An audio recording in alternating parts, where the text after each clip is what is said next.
Welcome, everybody.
Hello, everybody. Welcome to Lusaka Avocado Multipurpose Cooperative. We are going to start in a few minutes. If you just bear with us, we are going to do farm planning today.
Welcome, members. My name is Mrs. Kalinda, and I'm joined here today by Dr. Kalinda. We're going to talk to you about farm planning. We have an avocado farm, and we're going to talk through our process and how we went through it. We are going to give an introduction to farm planning. Our presenter, we're going to have a second presenter who's going to speak more in detail and who's a professional on the 18th of May. So save that into your records. So welcome again to the Lusaka Avocado Multipurpose Cooperative. Please make sure you can ask your questions in the chat, and you are very welcome to join us. Hello, Judith. I can see you've joined us, and Alex Mokuka, thank you so much for joining us on YouTube. I will get your questions at the end, and I will be able to answer your questions. So now we're going to start our presentation.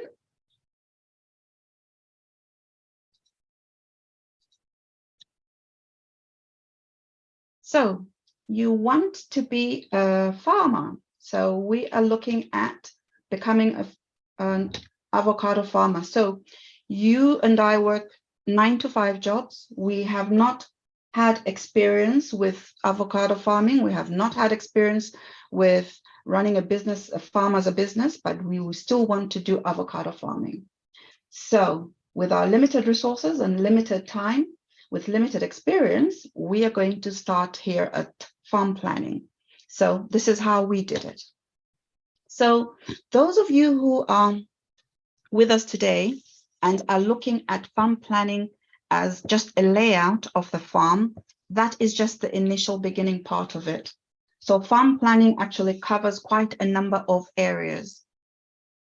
So we are going to look into the next area, which has got to do with the farm map, the farm record, the human labor aspects of farm planning, soil conservation, and also the marketing of the farm.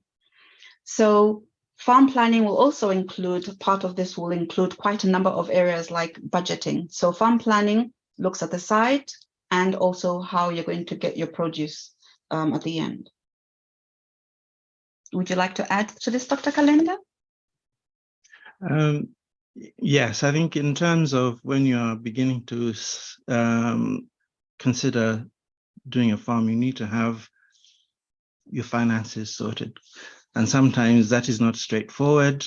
And for many of us, it is something that we'll be doing incrementally. But as part of that plan, you can then devise what bits should come first and what things can follow later on. And as the farm grows, your labor requirements will increase, your irrigation will increase. So that will evolve with time.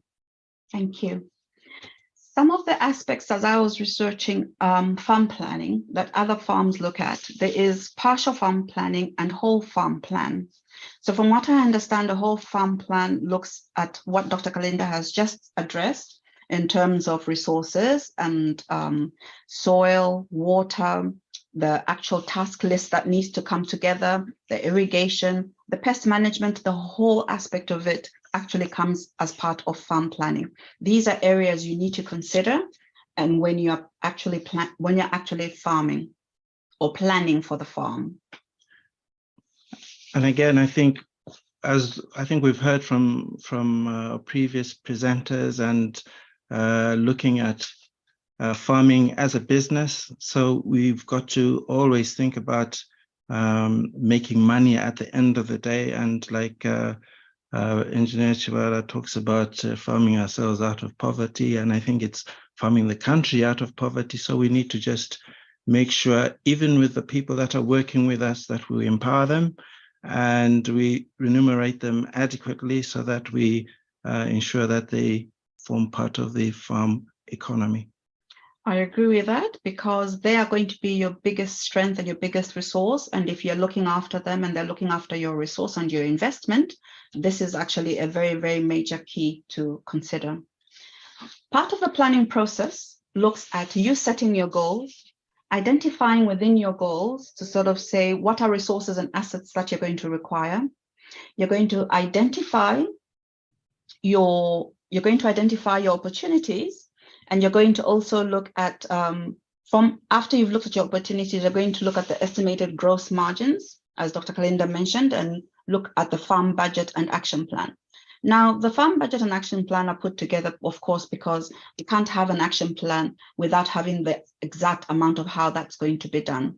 Am I clearing half my land or all my land? Am I clearing with manual labor or am I clearing with a tractor? All that is a cost implication. So that comes together, the farm budget and the action plan. And then implementing it is actually what we were talking about earlier, about having a good team with you to actually implement and for you to review your goals as you go across. Yes, and I need to also add there about making sure you are kept up to date. Your knowledge has got to be always updated, talking to people. I think this cooperative is quite a goldmine in terms of having access to experts.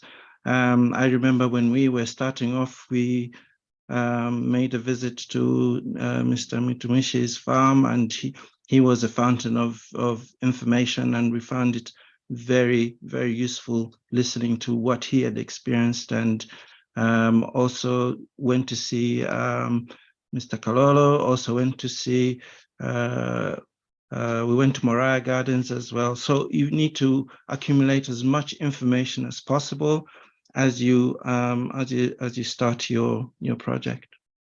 Thank you, Dr. Kalinda. So going forward, we are now going to look at, excuse me, I seem to have lost my slide.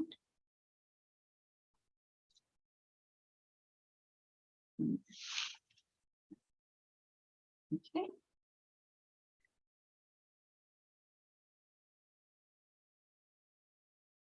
We are now going to look, part of this planning requires us to look at the risks. So when we say risks, it encompasses quite a number of areas. So there's the soil in terms of, is the soil rich? Is the soil eroded? Does it have you had a soil analysis? Fresh water, do you have groundwater? Are you relying on rainwater?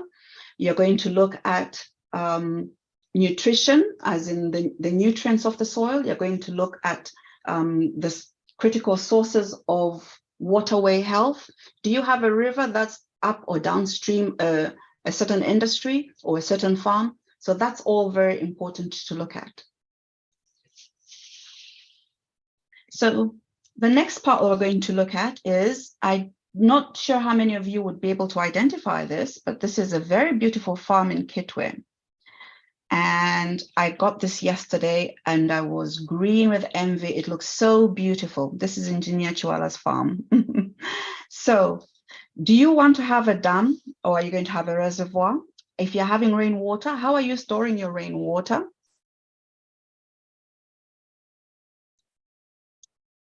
And then also, in terms of groundwater, are you going to have a well? Are you going to have a borehole? Apologies, that's the slide I was referring to about Engineer Chiwala's farm. So the source of water is quite important. Is it a river? Is it a stream? And if you're able to be near a lake, that is amazing and that's wonderful. But also remember that the water quality can also vary depending on the location and the source of the water. Yes, I think water is critical for our avocado trees. I think when we started off, we started with groundwater. So we had a bowl that fed an overhead tank, and we had water analysis done. We needed to invest a bit into irrigation, but before we did that, we started planting our trees, and we were using our workers to irrigate the trees by bucket, which was okay for the trees we had at the time. But as we were beginning to grow, we needed to invest a bit more in the more formal irrigation system. So we've got a drip irrigation at the moment with half of our fields now. As you are aware, the avocado demands a lot of water. So I think at the previous training, they talked about 45 liters per day to up to 120 liters per day, depending on the conditions. So with the size of the farm we needed to invest a bit more on the water resource. So that sort of, we had to include in our plans going forward from that point on. So we took some time to invest in a reservoir tank, and I think that will be shared. Other people are lucky. They have got a source of water from lakes or rivers or streams. And I think one of the farms I saw, Buttermere, has got a pond that they've dug in the ground, and that is where they use their source of water. So water is an important resource to secure. So as Dr. Kalinda mentioned about buckets, we did start off with 50 avocado trees, and it was sustainable, or it was possible to use the 20-liter buckets. So we were able to notify our team to say, put 22 buckets in each tree. And that was easy enough to do. But as you said, because we added towards our avocado trees, we had to then progress to a 10,000 liter tank and 20,000 liter tank. And then, as he mentioned, we attended a presentation with I can't remember, that was Engineer Kanoa. I think it was Engineer Kanoa who presented on how much water an avocado tree takes. So we sat down and calculated that if an avocado tree takes about 45 liters, was it a day? A day, 45 liters a day of water. And if you end up having 1,000, then the 10,000 liter tank was not sufficient. Yes, go ahead. Yes, I think in calculating what you need, I think we also were informed that you need to have to measure the amount of hydration in the soil with the pH meter, pH meter and the water. Moisture. What is it called?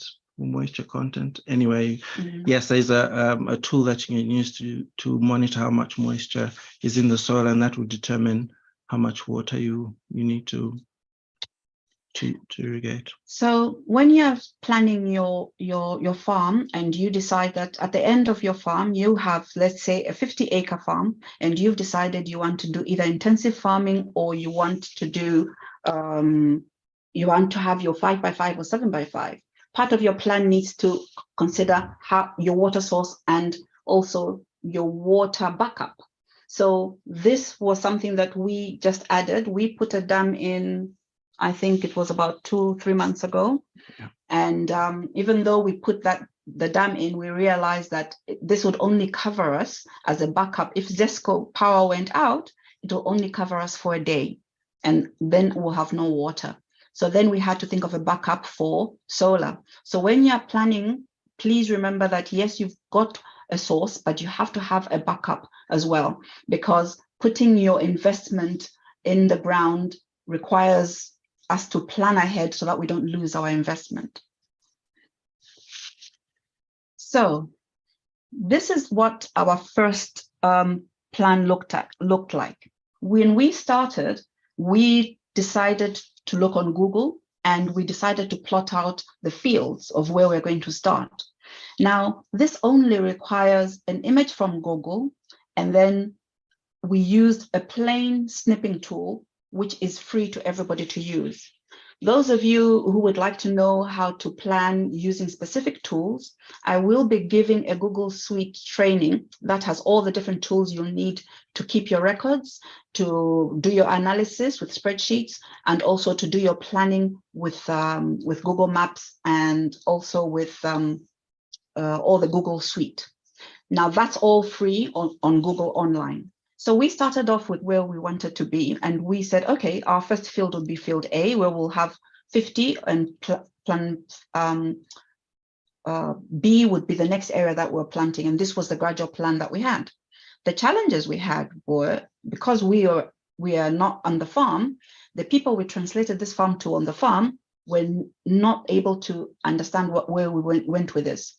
So eventually, even though we thought we could do it and translate what was given to us, we ended up having to get some professional help. So, okay.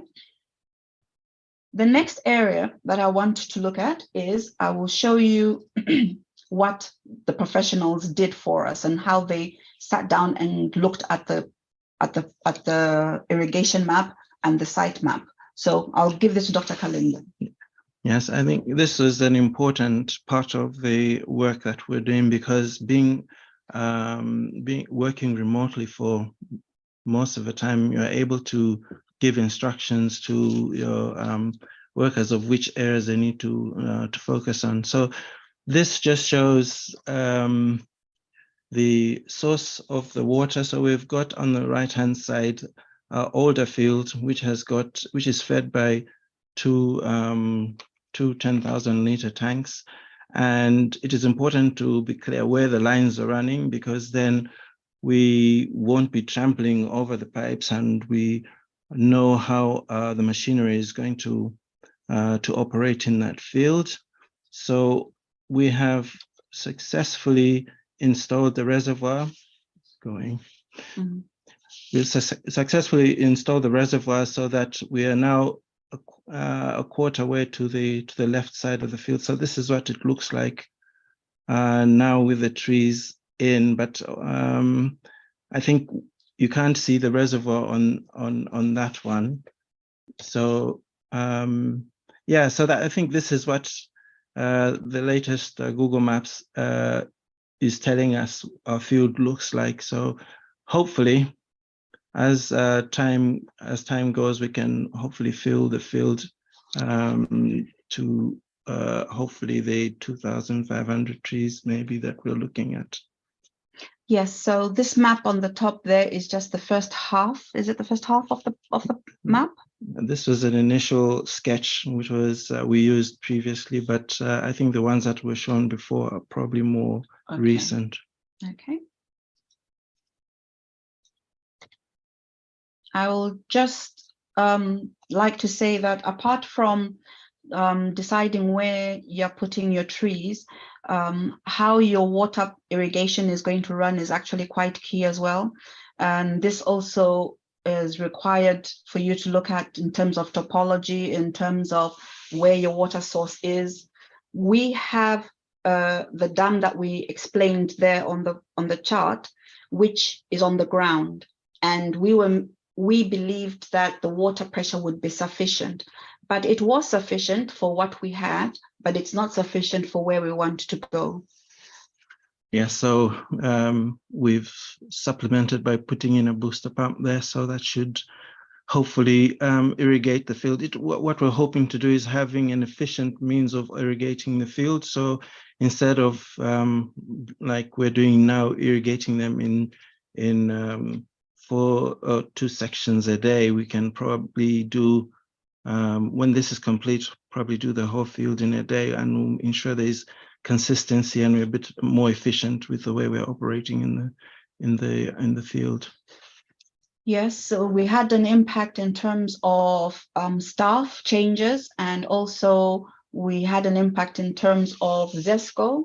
So we was happy to have the dam, but as Dr. Kalinda said, now we have to add a booster, which we hadn't planned for and looked at ahead of time. So that is then going to impact the rest of our productivity going forward, but we had to do that if we're going to expand. So that might be something that you might want to look at when you are planning your farm plan. The next part, which we have touched on, will be the budget. So in terms of when you're budgeting, so like I mentioned to you earlier, you can't plan without actually putting aside the budget. So the budget covers quite a number of areas, and you will have the initial budget, which looks at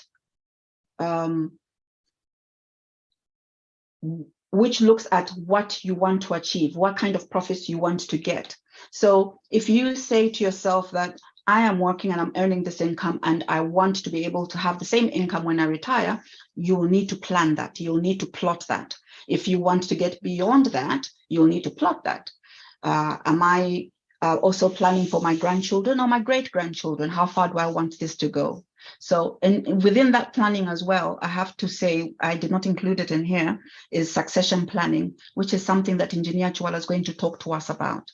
Now, when you're planning, you can plan for your capital costs, you can plan for your productivity costs, but it is important for you to also plan the use of your equipment, the use of the recurring costs, the risks of not having transportation when you need to go and get certain products, how far you are from logistics. I say this because it is important to know that the impact of the cost of travel can actually impact your your market. So if you have to transport your goods to Kitwe, or you have to transport them to Mongu, then that's something that you have to plan ahead of time. So knowing where your market is important. We are going to have another talk with the Avocado group. If you look at the planning on marketing, that will be covered in detail. But this is just a summary of the things that you need to look at when you are planning. So part of planning includes not just expenditure, not just capital costs, but future expenses and future planning. Yes, I think you're right there. I think you need to, even if it's estimates, you need to have a spreadsheet where you're actually putting in what your expenses are, and you also what you foresee. In addition to that, there's you cannot escape from capital costs, because you need to put in the infrastructure, and that will be quite heavy in the first instance. And you've also got to consider that may become a recurrent expenditure, because some of these capital expenditures, there's depreciation of the equipment and infrastructure that needs updating, so that needs to also be considered. So yeah, you need to, and again, it's documenting everything. That's really important. So not only documenting what you're doing in the farm with your trees, but also the resource that you're putting into it, so that you can see whether it's making sense or not. Thank you. And also, he mentioned depreciation.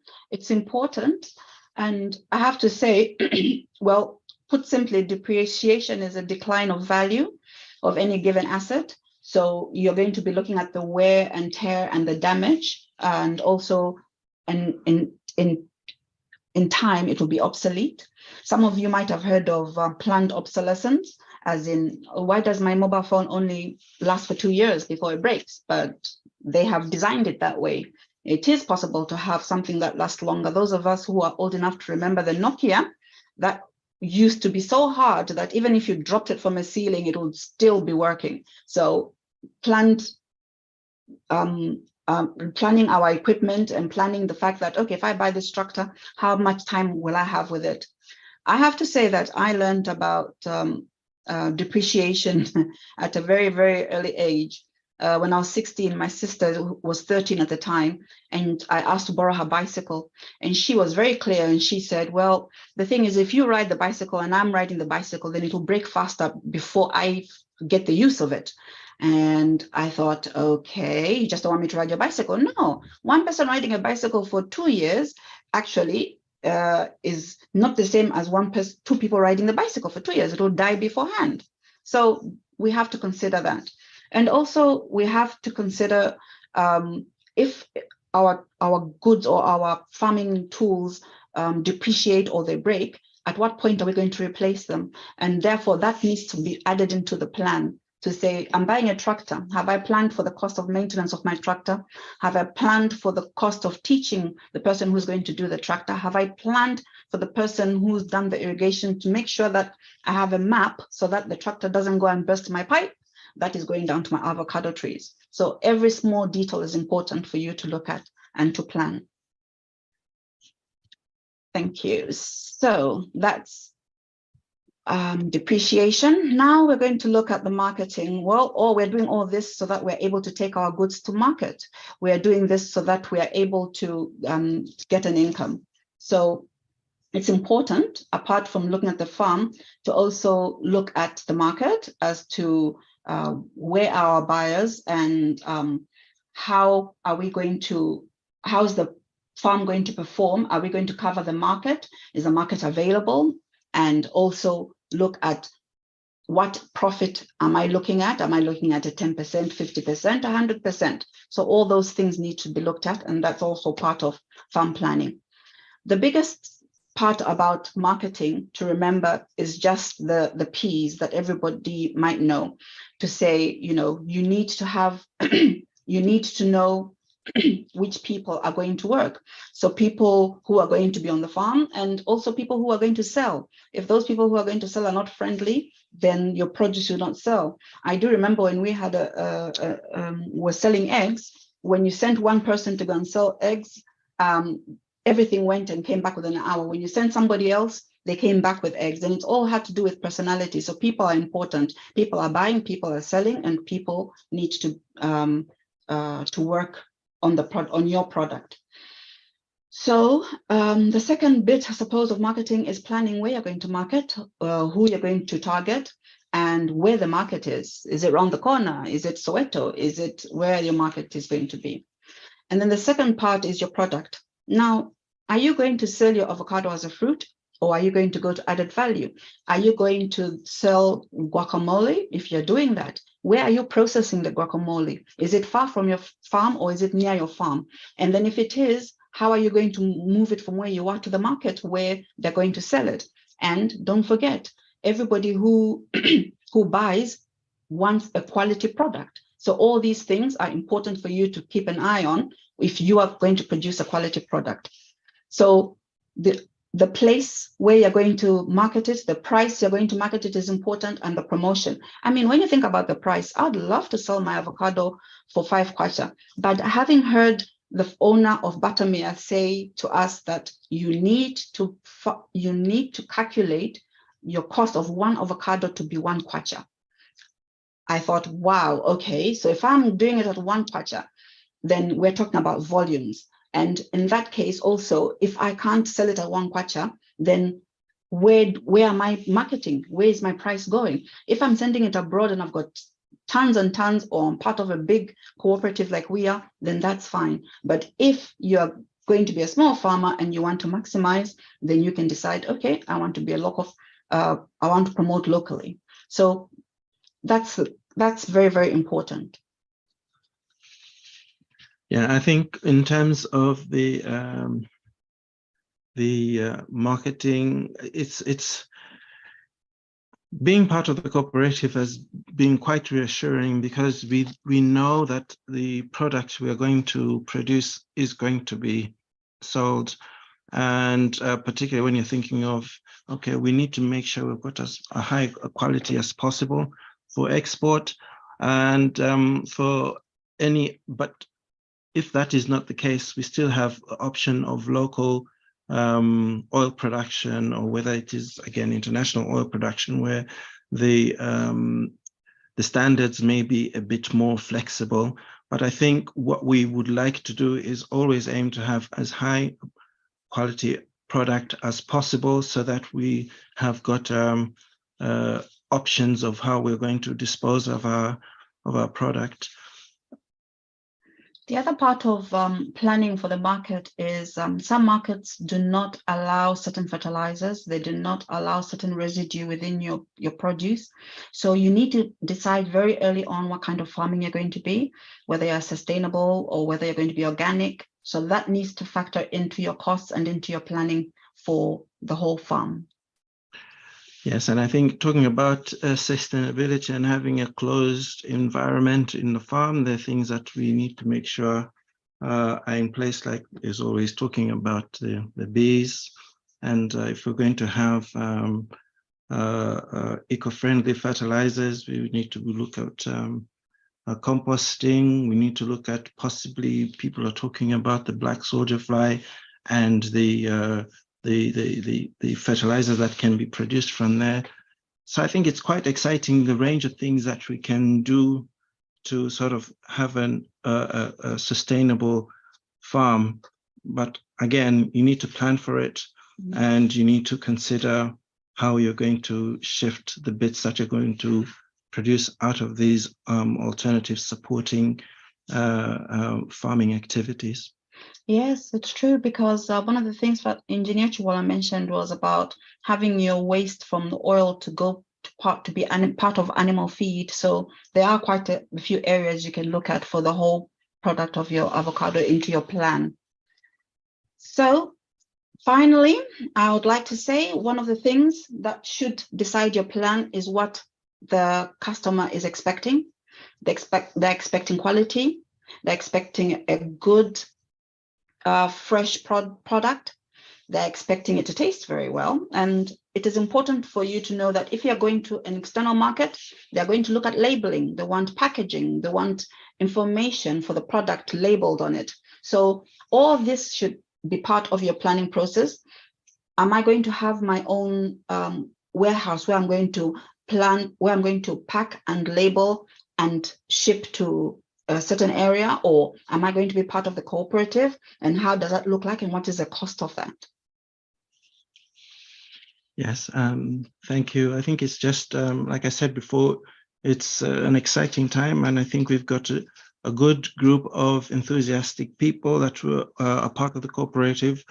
We are always learning from other people, and what we've sort of talked about today may not be well, may not be comprehensive, and I know we've got people around the room who are probably more, who have experts in the area. But I think we all have something to contribute, and we all need to learn from each other. So I'm grateful for that. Thank you. Thank you very much. I will now look at your questions. I will go over to your YouTube and look at your questions. Does anybody have any questions for us?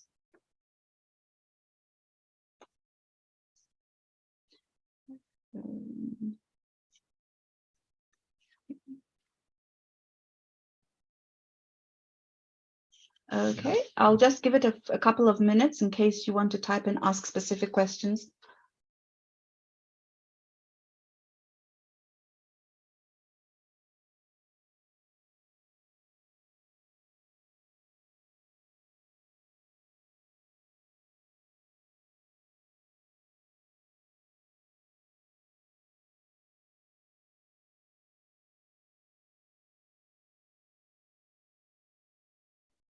Okay, it appears that we do not have many questions, but like I mentioned to all of you, please keep an eye out on the training form. We will have training every Thursday at 7 p.m. unless otherwise, unless we've otherwise indicated on the form. There are some training sessions that are for ACUs, which will be accessible to you, that you can join if you like. Next week, Wednesday, we have cooperative bylaws. And then also on the 26th, next week, Thursday, we have the owner of Buttermere Farm coming to give us a talk. So thank you so much, everybody, for attending, and I appreciate you attending. Thank you so much.